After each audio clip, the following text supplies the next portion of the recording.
AI is everywhere right now. But for most business owners, leaders, and teams, the real question isn't what AI is, it's how to use it without losing clarity and can you rely on it? Because Mhm. let's be honest, the problem or the confusion isn't about if AI can do it, but it's more focused on if we can rely on it. Welcome to AIBiz, the podcast where we explore artificial intelligence in a grounded and a non technical way focused on how it actually supports people, teams, and organizations. I'm Sayan, and my guest today is Joshua Delp, a faith driven leader, pastor, and leadership strategist, and the founder of Rising Leadership.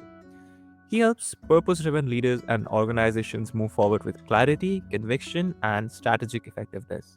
So, today we're going to talking about AI in business, not as hype or replacement, of course, but as a tool that can support better decision making, stronger leadership, and more aligned impact. So, I welcome you to the show, Joshua. It's a pleasure to have you here with me today.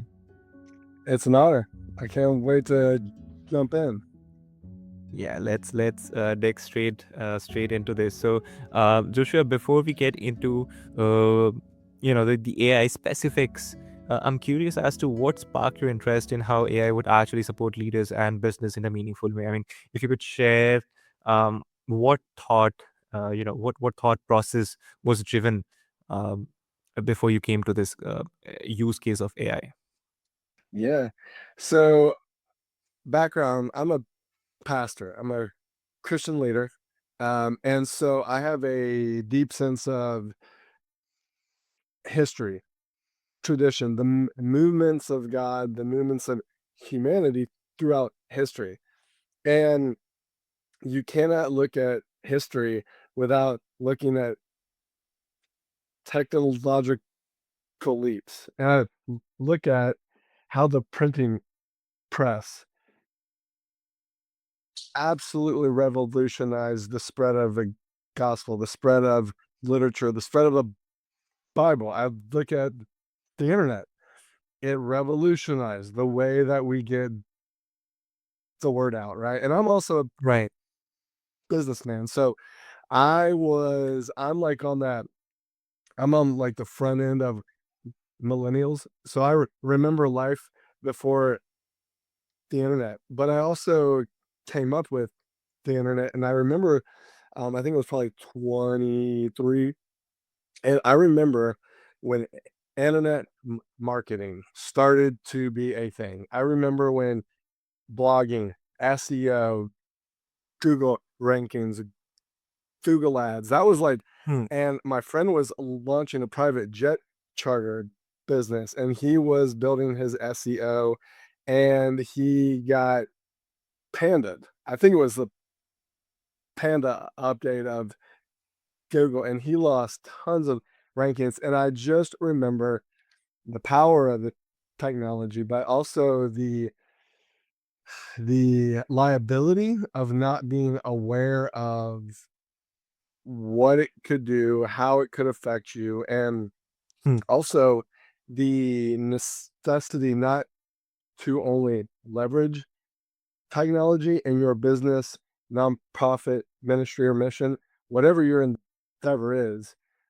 It's not if you're Right. going to use technology or be affected, it's how well are you versed and do you have a strategy that is holistic? And so a little bit more background. Before I was in ministry, I was in finance and then in marketing. And so we got this very well-known term in finance and investment called diversification.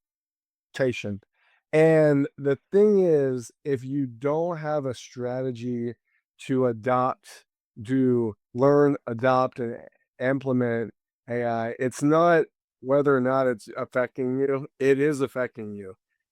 It's just you do you want to be reactive or do you want to actually have some measure of responsibility and intentionality about charting your way in the future? And so it is right just as much as the internet is, AI is. And so it isn't if you're going to use it, it's are you going to be an early adopter? Are you going to be with the masses? or are you going to be a laggard? And Hmm. it's fun, whichever you choose to do. You can Yeah. still make a life, make a living, but as technology advances, as the world and the economies change, the way you respond to that question will determine some of the choices you've got later on. And so, really, it was just like, I don't want to be left in the dark. And so I've got a growth mindset. And so I adopted I wanted to be an early adopter. I wanted to learn as much as I could. So I just took a student mentality. And that's the way we're operating right now is we're just learning, we're experimenting, and we're trying to grow with it. Ride that wave instead of being washed by the wave. Yeah, that's well said, and I couldn't agree more. So yeah, I think there are two kinds of people, right? So one kind, like you mentioned, is somebody who is ready to adapt to the new wave, and then there is the other category which doesn't fit into the one you mentioned, right? And yeah, they're always lagging behind. So I think there's a lot of fear and confusion around AI in business. Um, and you've cleared the misconception that leaders have when they think about AI in their organizations, right? So it's not necessarily about replacing people, but using it in a fostered way, so that so delegation is definitely one of the things, but most importantly, I think it really helps with the brainstorming aspect of it, right? So I could really categorize it into 3, 4, 5, even 10 use cases that are currently being used in I mean used in their organizations, right? So could you name a few where you use it in your business? Sure. I mean, brainstorming, I'll say this actually. Brainstorming, you have to be careful with brainstorming because how do I say this? There's starting to be a lot of research for when you outsource your thinking to AI, you're actually weakening muscles in the brain for what it's worth. And so I like to I'm trying to adopt principles first before I had uses. One of the principles I'm trying to adopt is do not replace humanity with AI. And so what do I mean by that? Vision and creativity, um, emotional intelligence, Right. ethics, um, decision making. Even you have to be Right. careful about outsourcing that. Brainstorming is good. I'll tell you what I like even better than brainstorming is getting the ingredients of brainstorming. And so that looks like research. That looks like following rabbit holes. Like, hey, Right. Right. what about this? What about that? And you can see where that might lead pretty fast. But I don't like to just outsource brainstorming. I like to actually use that as a group effort. That's just me though. I've seen you can have some brilliance arrive in the group brainstorm that AI is just not going to have those moments of inspiration, serendipity. And so for us right now, it's a lot of policy and procedure rough drafts. It's a lot of um, copy rough drafts. And again, I say rough drafts because knowing a lot of marketing, it's really about virality of content. It's how much content you can be getting out. And most of it is garbage. And so we're of the mind that we actually want to keep authenticity and humanity as a differentiator in our business. And so, but that doesn't mean we can't utilize AI for the rough draft, for the working with the rough elements, giving us clay to work with. And so, getting some of the assets done faster that will then put out after we put our humanity on it, that's been great because back in the day, you're going to build out a funnel, or I mean, and that's like a couple of weeks of just getting all the pieces right. You can get the pieces in place in a day, right? And so, um, but if you just use AI for it, it just comes through your business, man. It really, really does. I'm not saying like, hey, if you're good with that, that's great. But again, I'm trying to work with principles first rather than just what do I want to do with it. Let me do everything I can with it. I know different people they want 98% of their business done by AI. I'm like, okay, what is Mm. that trade-off look like? Because there is one. Absolutely. I like how you frame that. And that overwhelm is very real. I think tools without alignment um, often create more side noise instead of efficiency that Correct. you are or you were initially looking for, right? And I uh, like what you said right failure, there. Inefficiency. It actually makes yeah, more of a mess if you don't have right. principles in which you're using it. Right, absolutely. And now there are a lot of nuances in that as well. For example, setting up guardrails if you're working up in inside of an LLM, right? You do not want um I'm thinking out loud from the consumer's point of view here of Mhm. how you can actually um contain the ethics, basically, right, follow a compliance when you're using an AI tool specifically. But Joshua, I'm curious as to, because I think AI adoption isn't always smooth, right? So say for example, take any industry, for example, so cyber security, right? So people are reluctant to integrate AI in cybersecurity because there's this um what's the word I'm looking for? Vulnerability, right? Yep. To privacy, right? So you talk about AI adoption in any field, but I think when leaders try tools that don't work or feel misaligned, how do you guide them to recalibrate instead of giving up? Would you repeat that last little bit? I'm stuck. Yeah. Sure. Gosh. Let me give you a quick story. My brother is in the Navy. He's working on top secret military projects that I can't mention and he can't really mention to me. And there's again, I'll just go back to principles. Where can you use it and where can you not? And so I think making the ethical lines of where you want to start the process, because once you begin the process of adopting any technology, I mean, so I've had a background of I've led a lot of change within organizations historically throughout my career. And once you start that process, if you don't Right. carry it to completion, you waste a lot of time, energy, and resources. And then you've got to get the entire organization to adopt it, even if it's just a small business unit. And so I talk about counting the costs first.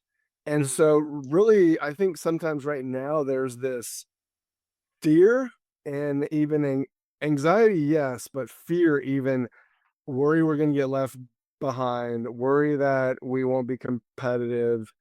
And really it could be as something as small as a bagel shop introducing a new point of sale unit. There's a cost to and there's an energy lift to just adopt a new thing. So we there's this almighty word AI now. So it's like it's like it just adds all this weight, Right. but I just kind of bring it back to change management. Um, is this a hill you're willing to die on? Are you willing to put in the effort to make sure the entire group you're working with actually adopts it? And if so, who? And so I really look at it not from I don't worry about the AI stack or whatever they're talking about. I actually look at it from an organizational leadership model. It's like, have the core executives, have the core leadership actually agreed upon a strategy? Have you gotten the management, those who are really going to roll it out and be responsible for it? Do you actually have buy-in with that? Have they been a part of the process? Because the reality is, if they're not bought in, they're the ones who are going to have to fight on that hill to get their teams adopting it and are bringing it on. So I see a lot of people, um, I'll use the word like willy nilly. It's like, oh, this is the trend. This is where it's going. We need to be on it. Now, if you're in some of the top five tech giants, you've got to just stay competitive, and the marketplace is giving you your marching orders. But if you're Right. talking about your general business owner, if you're talking about, um, a, let's say you're a 10 to $30 million company, I've got a friend, he's a electrical engineer. They sell, giant systems in large buildings all over the United States. A lot of engineering work. So they're adopting AI on some of their schematic design creation.